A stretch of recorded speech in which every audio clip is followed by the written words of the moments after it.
Hi, this afternoon. I was just trying to think of a good story I could tell you. I want to tell you something sweet and innocent, and with conditions the way they are today, it's hard to come up with a good story that you can enjoy. But I remembered one back during the war. When I say during the war, I'm talking about World War II. Most of you weren't even born then. But I was a little girl, like 7 to 9 years old, and Um, I remember a lot that happened during those days, but the story I want to tell you took place back then. My family was living in Tennessee. Daddy had gotten a job in Oak Ridge, and the town we were living in increased from 3,000 residents to 6,000 overnight. Everybody was coming from all over the United States to get a job, and that's the only place there was with the federal government on the Manhattan Project. Now, I don't want to go into any detail about the happenings of the war. I want to tell about me as a little girl and my sister. We had to enroll at the elementary school. We only had about 6 weeks left of I had 6 weeks left of the first grade. She was in the third grade. And we had to cross a major thoroughfare to get to school. And Mama trusted my sister at 8 years old to watch out for me on the way to and from school. Well, at school, they had a cafeteria. My sister ate in the cafeteria every day. It cost about $1 a week. I was such a picky eater that I didn't like the food at school, so I got out of school, I guess, about 1 or 1:30, and came home, and Mama would let me go up the street, which to Denny's Cafe. Denny's Cafe was 2 doors above where we lived. We kids could run loose in the neighborhood. Nobody worried about anything happening, no fears. And there was a couple of young men working at Denny's Cafe. They were there because of the rationing of gasoline and automobile tires.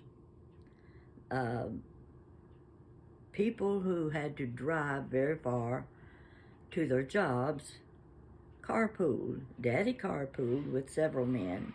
They saved their ration stamps, and that way they always had enough to get gasoline to do them through the week. Well, these two young men that took jobs at Denny's Cafe, I don't remember where they actually came from, what state they were from, but they ended up right there near Oak Ridge, and they were working in Denny's as waiters and whatever was needed. Every afternoon they would go out front for a break. There were a couple of benches under a canopy, and they would sit out there and talk and laugh. And when Mama would let me come home, she'd give me a dime. She'd say, "You go up to Denny's Cafe and get your lunch." My lunch was a bowl of tomato soup and oyster crackers and a nickel Coke. So there wouldn't be anybody in the little cafe because everybody was at work at that time of day. And I would sit on that little red stool at the long counter by myself and enjoy my tomato soup. I really thought it was the best meal because I was getting to eat out. So when my sister would get home from school, first thing we headed back up to Denny's Cafe because they would let us play out front. And Steve and Benny would come out for their breaks and they would entertain us. Now, the way they entertained us was with magic tricks. They were magicians. And in those days, magicians traveled from town to town. They went to the schools and they gave shows at the schools, and they traveled around the country with the magic act. I'm going to guess that children today know very little about the magicians. What I call the real magicians, they were so good. The one today, the technology has changed so much that you can't look at it as the old magic act like we got to see. Oh, when they would put the quarter behind your ear and pull out, show you had a quarter behind your ear. That was the most fascinating thing ever was. And they would tell us about pulling a man through the keyhole of a door. Well, I'd just sit and dream and try to figure how could they get a man pulled through the keyhole of a door.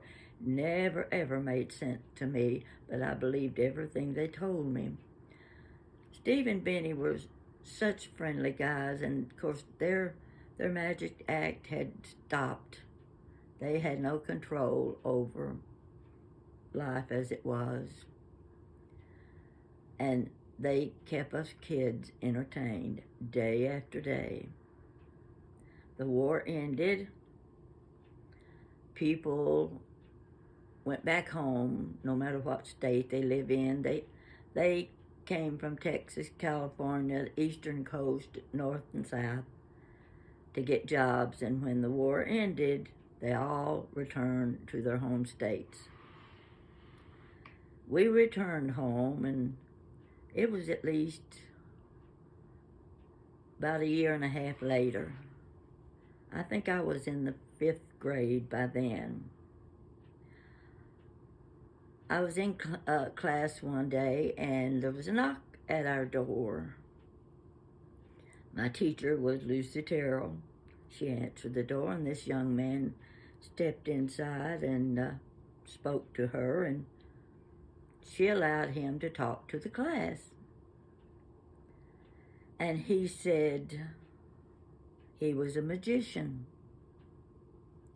and he showed how he could take a quarter from behind a kid's ear. Well, we were still just as fascinated with that as if it'd been David Copperfield or Houdini, and because we didn't know any fabulous, famous magicians in those days. So I sat there watching him, and he would come down the aisle between the desk and perform the little magic acts. And he said, "Now,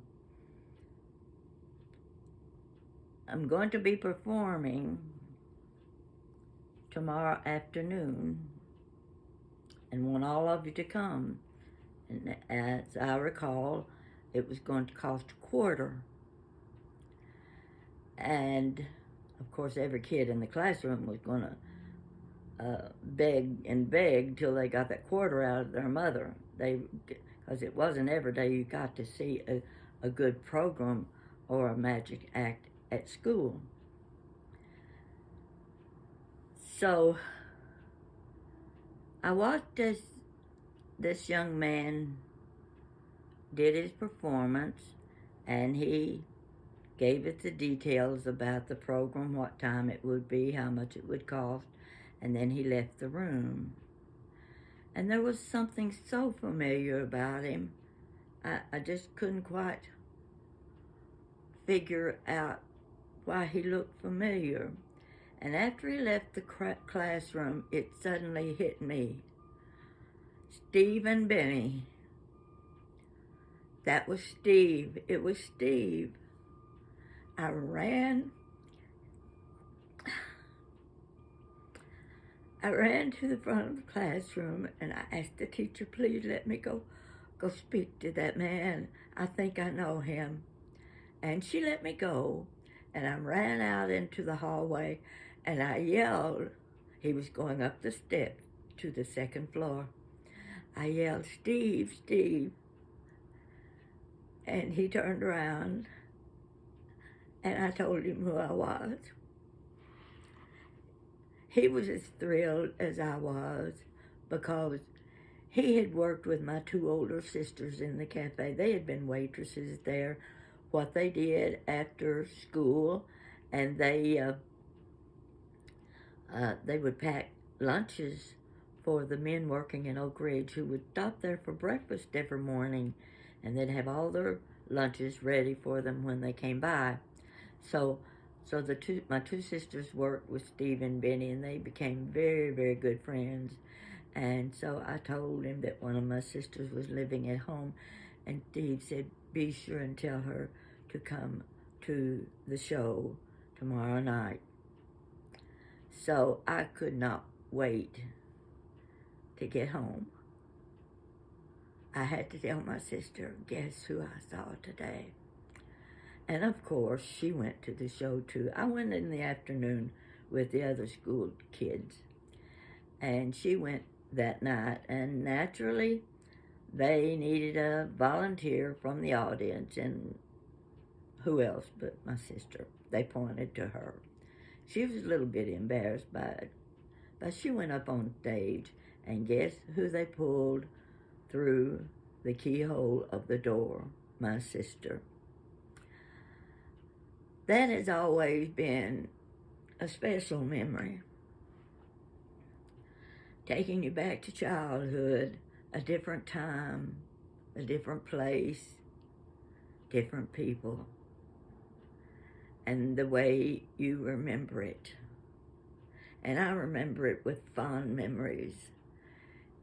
They weren't real fond for my parents because it was wartime, and they had the rationing of the stamp, and Mama, she was so thrifty. She could stretch $1. She could take the biscuits and the gravy, and she could make them feed more people.